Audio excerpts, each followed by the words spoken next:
Paper अब आपके हाथ में आया है तो सबसे पहले आपने मार्क करना है कि मुझे इसमें से कौन कौन से टॉपिक्स आते हैं। ऐसा कभी भी नहीं होता कि आपको कोई टॉपिक ना है। मिसाल के तौर पे पहला टॉपिक देखें, do not waste water even if you were at a running stream. मुझे ये टॉपिक नहीं समझ में आ रहा। अभी एक कैंडिडेट की तरह सोचते हैं कि जी मुझे टॉपिक समझ में नहीं आ। मीनिंग पर्पजिव एजुकेशन, एक स्टूडेंट है वो एजुकेशन तो तैयार करके गया था, उसने इसको मार्क कर लिया। Number 3, Covid 19। उस टाइम कोविड बड़ा पीक पे था, लोगों ने कोविड 19 तो तैयार किया बट ये नहीं तैयार किया wake up call for Pakistani research. Fourth ये वाला मैंने किया था, मैंने उसको पास किया। Human invention move the societies backward, मैंने ये वाला अटेम्प्ट किया था। अब आप इसको पढ़ें तो आपको समझ में आएगा, human invention move the societies backward. अच्छा, universal human equality is utopic. अच्छा, bureaucracy doldrums, gender equality, pros and cons of globalization, intercultural communication, I fall upon the thorns of life, I blue. ये 10 topic paper में आपके सामने आए। पहले आपने इन 10 के 10 को रीड किया, सही है। 10 आपने रीड किए तो आपने इसमें से पहला हटा दिया, आपने इसमें से ये कोविड 19 हटा दिया बिकॉज वेकअप कॉल वाला आपने किया ही नहीं था। आपने ह्यूमन इक्वालिटी पे कभी बात ही नहीं की, आपने इसको हटा दिया। ब्यूरोक्रेसी आपकी तैयार नहीं है, इसको हटा दें। इसी तरह से इंटरकल्चरल कम्युनिकेशन और ये तो हटा दें। ठीक है, ये मैंने एक एस्पिरेंट के हिसाब से लिखा कि जी हम जो है एजुकेशन तैयार करते तो हम एजुकेशन कर सकते हैं, हम ये सोसाइटीज मूव फॉरवर्ड वाला कर सकते हैं, जेंडर कर सकते हैं और ग्लोबलाइजेशन। ठीक है बेटा, आप मेरे साथ हैं। 4 टॉपिक हमने 10 में से फाइनलाइज किए। यहाँ तक समझ में आई बात? आपने चैट में लिखना है क्योंकि आपको अलाउ नहीं होगा माइक ओपन करना।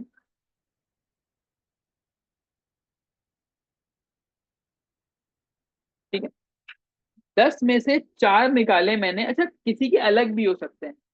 ये जो मैंने बड़े बेसिक आपके 4 टॉपिक किए कि यार ये 4 जो है बच्चों को समझ में आ रहे हैं। अब इन 4 का क्या करना है, आपने अपनी आंसर कॉपी खोली और आंसर कॉपी खोल के आप लास्ट में गए तो लास्ट में आपने इस तरह से 4 सेक्शन बना लेना है। 4 सेक्शन में क्या करना है, पहला, दूसरा, तीसरा और चौथा। आपने क्या करना है कि पहले ऐसे के टॉपिक को यहाँ पे लिखना है और उसके हिसाब से ब्रेनस्टॉर्मिंग शुरू करना है। दूसरे को यहाँ पे, तीसरे को यहाँ पे और चौथे को यहाँ पे। ठीक है, अब ये पूरी एक्टिविटी आपका लेगी 30 मिनट, तकरीबन आधा घंटा आपका इस पे लगेगा। विच मीन्स के पेपर शुरू हुआ 9 बजे और 9:30 तक आपने अभी तक पेन उठा के कुछ भी पेपर पे नहीं लिखा। अभी आप रफ वर्क कर रहे हो पेन। ठीक है, ये बात समझ में आ रही है? अब इन 4 टॉपिक पे मिसाल के तौर पे पहले पे मैंने लिखा हुआ एजुकेशन वाला। ठीक है, चौथे नंबर पे मैंने लिखा हुआ है ह्यूमन डेवलपमेंट वाला। तीसरे नंबर पे मैंने लिखा हुआ है ग्लोबलाइजेशन वाला। और दूसरे नंबर पे मेरे पास जेंडर है। ठीक है, मैंने इस तरीके से इसको लिखना है और फिर मैंने इसके पॉइंट्स जमा करने हैं। यानी आप तैयारी तो करके आए होगे, जो आप तैयारी करके आए हुए हैं आपने उसके हिसाब से पॉइंट्स लिख लिए। अब बेटा आपको अंदाजा ये हुआ कि जब मैं एजुकेशन की बात कर रहा हूं, मैंने एजुकेशन में जो जो चीजें याद की वो इस ऐसे में नहीं फिट होंगी। Meaning purposive education. एग्जामिनर मुझसे क्या पूछ रहा है, एजुकेशन का मतलब क्या है, एजुकेशन के मायने क्या है, मैं तो ये याद करके आया था कि कितने परसेंट लिटरेट है। मुझे तो टीचर ने थीम की तैयारी कराई थी, मुझे तो एजुकेशन में एक ही चीज पता थी बस। तो मैं एजुकेशन पे कुछ लिख ही नहीं पा रहा, मुझे मतलब ही समझ में नहीं आ रहा, तो मैं उसको काट दूंगा। तो मैंने एजुकेशन काट दिया। अब पीछे बची 3 चॉइसेस। ठीक है ना, आगे में पहुंचा तो मुझे मिला जेंडर इक्वालिटी। मैं खुश हो गया, मैंने कहा ये तो पूरा तैयार किया था। उसके बाद जब मैंने कॉलन के आगे पढ़ा तो लिखा पॉपुलर स्लोगन। मैंने कहा यार ये क्या गंद है। अब थोड़ा थोड़ा समझ में आ रहा है कि पॉपुलर स्लोगन का मतलब कि दुनिया में आजकल जेंडर इक्वालिटी के स्लोगन लग रहे हैं, तो शायद मुझे कुछ इस पे लिखना है but I am not pretty much sure. सही। अच्छा, pros and cons of globalization बहुत सीधा ऐसे कि ग्लोबलाइजेशन के फायदे और नुकसानात और एक ऐसे ये बचा, human invention move the societies backward.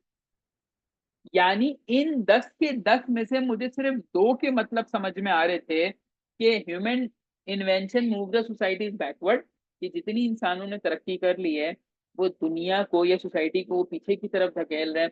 और दूसरा मुझे समझ में आ रहा था प्रोज एंड कॉन्स, यानी फायदे और नुकसान ग्लोबलाइजेशन। यहां तक बात क्लियर हुई?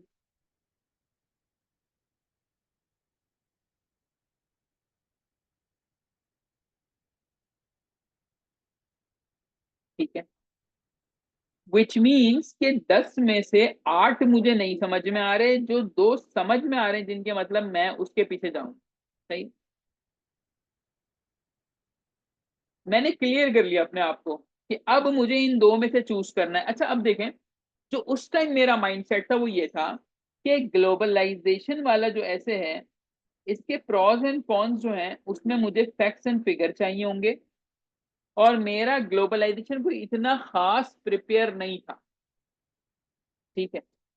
बट जब मैंने दूसरा वाला ऐसे देखा कि human invention move the societies backward, तो मैंने कहा यार ये वाला जो ऐसे है ये जनरल ऐसे, कि ह्यूमन इन्वेंशन जो है वो सोसाइटीज को पीछे नहीं आगे लेकर जाती हैं। और इस पे मेरा दिमाग काम किया, इस पे मुझे मटेरियल तो खैर था ही मेरे पास क्योंकि कोई जनरल सा टॉपिक है, और इसको मैंने फिर 10 में से पिक किया।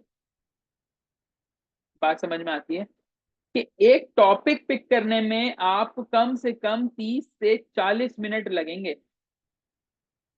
यानी कि more than half an hour आपको इस पे लग गया। लिखना स्टार्ट करेंगे, आउटलाइन बनाएंगे, तो सिर्फ आपके पास 2 घंटा 20 मिनट होगा ऐसे को अटेम्प्ट करने। आप इसमें एग्री भी कर सकते हो, अपोज भी कर सकते हो, इट्स योर चॉइस। मेरे पास बैकवर्ड के कुछ जो आर्ग्यूमेंट्स थे वो कम थे, दैट्स वाई मैंने इसको अपोज किया। मैंने कहा नहीं, दुनिया आगे ही जाती है टेक्नोलॉजी से। तो कुछ बच्चे ऐसे भी होंगे जिन्होंने इसको एग्री करके पास किया होगा, बट मैंने इसको अपोज किया और मेरा पास हो गया। ठीक है। अब आपने ऐसे कर लिया कि जी मैंने जाना है ह्यूमन इन्वेंशन वाले की, जो मैंने आपको बताया आउटलाइन, आप वो आउटलाइन जो है वो बना चुके पहले। ठीक है। तो आउटलाइन आपने पीछे बना ली है। अब हम आगे देखते हैं कि ऐसे जब हमारे पास सिलेक्ट हो गया तो अब हमारा क्या इसके अंदर प्रोसीजर होगा। आपका प्रोसीजर इन आपने रफ पेपर यूज करते हुए, रफ पेपर यूज करना है, और अब आपने इसका मेन हेडर बनाना है। ठीक है।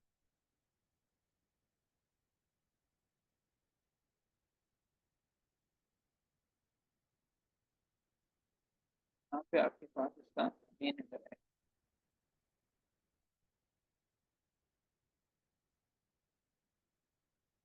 पेपर आपने यूज किया और रफ पेपर पे आपने क्या लिखा, आपने टॉपिक की हेडिंग डाल दी।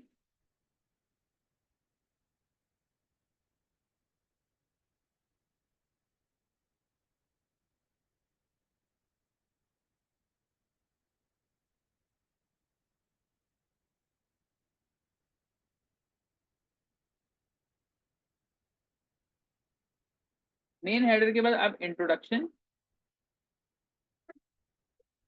मेन हेडर में इंट्रोडक्शन आ गया। इंट्रोडक्शन के बाद कुछ लोग कहते थीसिस डालो, कुछ कहते नहीं डालो, मैं मना करता हूँ मत डालो।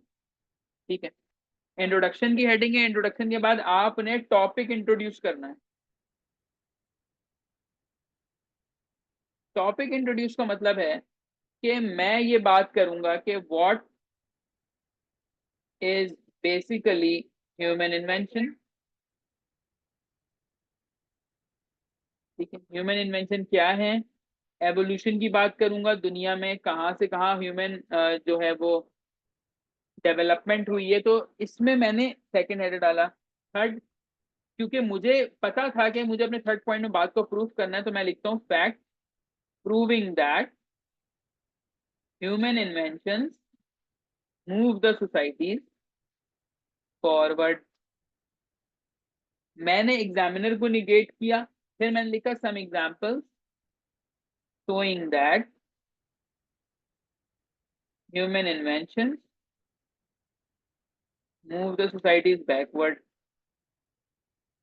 उसके बाद हमने दिया रिकमेंडेशंस टू ओवरकम चैलेंजेस, और फिर आगे कंक्लूजन।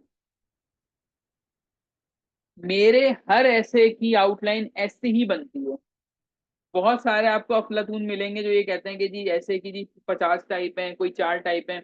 मैं कुछ चेंज नहीं करवाता, मैं कहता हूँ भाई इसी तरीके से सारे ऐसे इसको आपने लेकर चलना, ठीक है।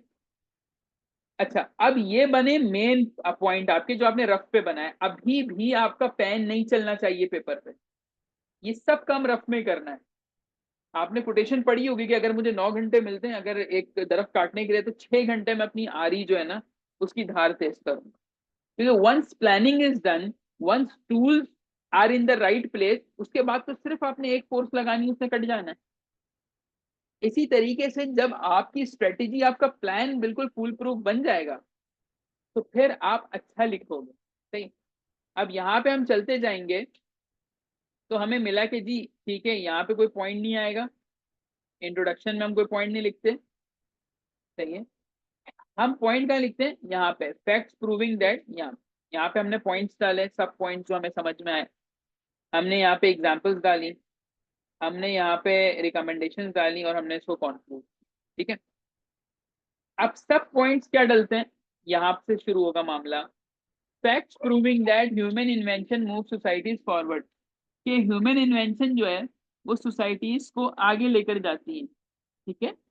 ह्यूमन इन्वेंशन सोसाइटीज को आगे लेकर जाती है। अब मैंने इसमें क्या पॉइंट डाला, मैंने कहा देखें आप एजुकेशन को देख लें, तो एजुकेशन के हिसाब से जो खवातीन है उनको तालीम मिल रही है। ठीक है। तो हम ये कह सकते हैं कि जब से आपके पास डेवलपमेंट आई है, तो ऑनलाइन एजुकेशन आ गई है।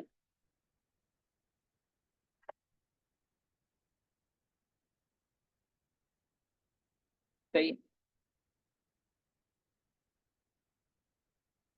सही। उसके बाद ऑनलाइन अर्निंग, इंटरनेट, ये ऑप्शन आ गए। इसने भी दुनिया को क्या किया, आगे बढ़ा दिया। आप में से बहुत सारे लोगों को पता होगा कि ऑनलाइन कैसे कमाया जाता है, सारे मामला होते हैं। ठीक है। अभी हम ऑनलाइन क्लास ले रहे हैं तो ये वाया जूम ही पॉसिबल है। ठीक हो गया। इसके अलावा ग्लोबलाइजेशन, ये भी आपके पास क्या है, ह्यूमन इन्वेंशन की वजह से हुई।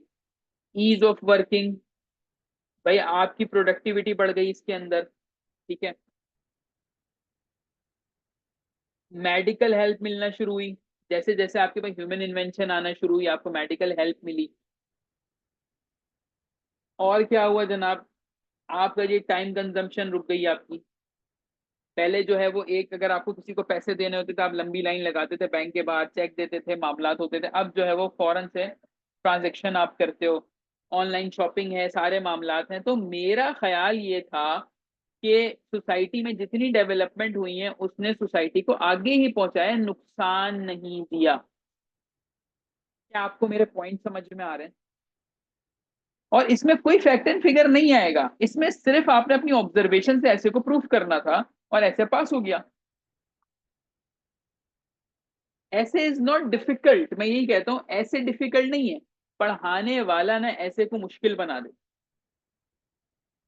ठीक है ना। वो इसको ऐसे मुश्किल बनाएगा कि ये डाल दो, ऐसा कर दो, थीसिस ये होती है फलाना, इतनी टाइप्स होती हैं, ये टाइप मत करना यार, इजी है ऐसे। ये बता रहा हूँ आपको सारी चीजें। ठीक है। अच्छा, इसके बाद क्या था, ये आप 8 पॉइंट कर देना इसको। एक दो मेरे भी जहन से निकले, ज़ाहिर है 4 साल हो गए पास किए हुए इसको। अच्छा, अब आ जाए, show some examples some that human invention move the societies backward. अच्छा, अब मैंने ये लिखा इसमें कि जैसे हमारे पास ऑनलाइन अर्निंग आई है, इसी तरह से ऑनलाइन स्कैम्स भी तो आए हैं, फ्रॉड्स भी तो आए हैं। आप में से अभी जितना बच्चा भी क्लास ले रहा है, 4 5, आप सबके बैंक अकाउंट्स होंगे। ठीक है। अभी बैठे बैठे सिर्फ आपके मोबाइल पे एक मैसेज आता है कि your OTP for the transaction of 10,000 rupees फला फला इज दिस। क्या होगा, क्या रिएक्शन आएगा आपका। अभी क्लास के दौरान अगर ये मैसेज आ जाए तो क्या होगा।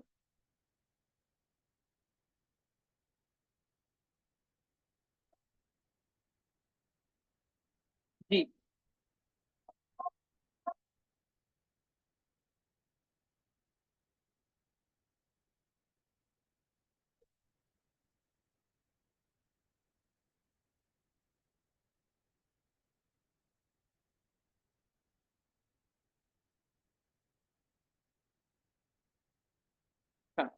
सही, मैसेज आ रहे हैं बच्चों के। नंबर 2,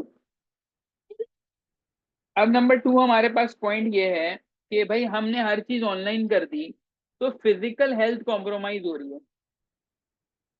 फिजिकल हेल्थ कैसे कॉम्प्रोमाइज हो रही है कि अब मैं बैठे बैठे खाना भी मंगवा रहा हूँ, ठीक है। एक स्टूडेंट ने कहा कि हम रिस्पॉन्स नहीं करेंगे, लेकिन थोड़ा सा आपको धचका तो लगेगा ना कि भाई someone is trying to hack your system. या कुछ लोगों की ट्रांजेक्शन होती है उसके बाद मैसेज आ रहा होता है कि पेट्रोल पंप पे इतने का कार्ड आपका यूज हो गया। तो ये डर है। ऑनलाइन आसानी तो हो गई लेकिन डर है, कल को इजी पैसे लॉग इन नहीं हुआ क्या करोगे। सही है ना। तो हजारों ये वाले मसाइल हैं। फिजिकल हेल्थ कॉम्प्रोमाइज कैसे हो रही है हमारी। हम बैठे हुए हमें भूख लग रही है तो हमने फूड पांडा कर लिया, हमने रेस्टोरेंट से ऑनलाइन खाना मंगा लिया। हम बैठे हुए हमें कपड़े चाहिए, हमने जो है वो ऑनलाइन बैठ के कपड़े मंगवा लिए, जूते मिल रहे हैं, चप्पल मिल रही है, A to Z हर चीज हमारे लिए जो है वो घर पे दस्तयाब है। इससे क्या हो रहा है, इससे हो ये रहा है कि हमारी फिजिकल हेल्थ कॉम्प्रोमाइज हो गई, आंखें खराब हो रही हैं, ठीक है। नंबर 3, जो आपने वेपन्स बनाए, असलहा जो बनाया, जो वेपनरी है वो क्या कर रही है, खतरनाक से खतरनाक होता जा रहा है मामला। आपने हिरोशिमा नागासाकी पे जो बम गिराया उसके असरात रहे कई साल। फिर सीरिया में आपने केमिकल वेपन इस्तेमाल कर दिया। सही। इसी तरीके से अभी न्यूक्लियर वेपन की बात हो रही है कि पाकिस्तान चलाए तो 1 मिनट में इंडिया खत्म, इंडिया चलाए तो पाकिस्तान खत्म। मतलब आप नेगेटिव वे में वेपन्स को या न्यूक्लियर मिसाइल को इस्तेमाल करो, ठीक है। 3 पॉइंट काफी है क्योंकि आप इसकी रिकमेंडेशन की तरफ जाएंगे। अब जो बात प्रूफ करनी होती है वो 7 से 8 पॉइंट में होगी, जो बात हमें निगेट करनी होगी वो 2 से 3 पॉइंट में होगी, ठीक है। अब रिकमेंडेशन आ गई कि हम कैसे इसके चैलेंजेस को ओवरकम करें। नंबर 1, आपके पास कंट्रोल होना चाहिए गवर्नमेंट का। गवर्नमेंट का कंट्रोल कैसे, भाई देखें, जितनी एप्स हैं, अब जो छोटे बच्चे हैं वो क्या करते हैं कि बड़ा कंटेंट देख रहे हैं 18+, हालांकि 5 5 6 6 साल का बच्चा easily available on YouTube, TikTok, Instagram, Facebook, जितनी आप एप्स चला। गवर्नमेंट कंट्रोल करे, हमारे पास कुछ फिजिकल एक्टिविटीज हो, ठीक है। फ्रॉड्स के लिए हमारे पास नैब हो, FBI हो, FIA हो, जो भी इदारे हमारे पास काम कर रहे हैं हम उनके पास फौरन से चले जाएं, उनका सिस्टम जो है वो आसान बन जाए, ठीक है। मीडिया फॉर गुड, आपका जो मीडिया है उसको हम अच्छे के लिए इस्तेमाल करें तो हम इसको ओवरकम कर सकते हैं। और आप मिसालें दे सकते हो कि गवर्नमेंट ने लिखा हुआ है नो करप्शन, से नो टू करप्शन, के करप्शन को बुरा दिखाया लेकिन हमने उसका तर्जुमा किया कि करप्शन को कुछ ना कहो, ठीक है ना। तो हमने से नो टू करप्शन का ये मतलब बताया। अच्छा जी, और रिकमेंडेशंस आप चाहें तो डाल सकते हैं और उसके बाद आप कंक्लूड कर देंगे इसको। ठीक हो गया, ऐसे कंप्लीट हो गया आपका। आए जरा इसकी स्ट्रेटेजी देखें, कितने वर्ड्स में क्या क्या लिखना होता है इसके अंदर। जनाब इंट्रोडक्शन आप लिखेंगे 150 वर्ड्स का। इट्स नॉट मैंडेटरी, बट इतना ही हो तो ज्यादा बेहतर है, कैलकुलेशन आसान हो जाती है।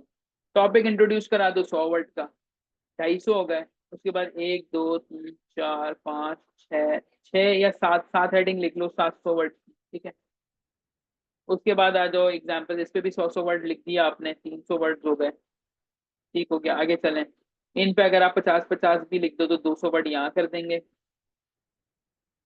और इसके बाद कंक्लूजन भी 100 से 120 वर्ड का आपका हो सकता है, ठीक है बेटा।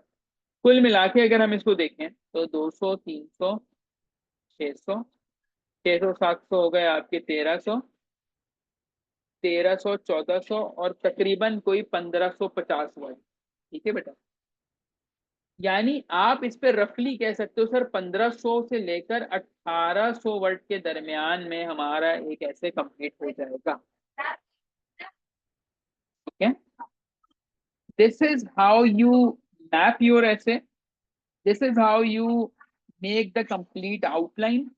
अब जब ये काम मैंने कर लिया 1 घंटे में, शुरू का जो 1 घंटा है वो पूरा इस पे लगा मेरा, अब पीछे बचे 2 घंटे।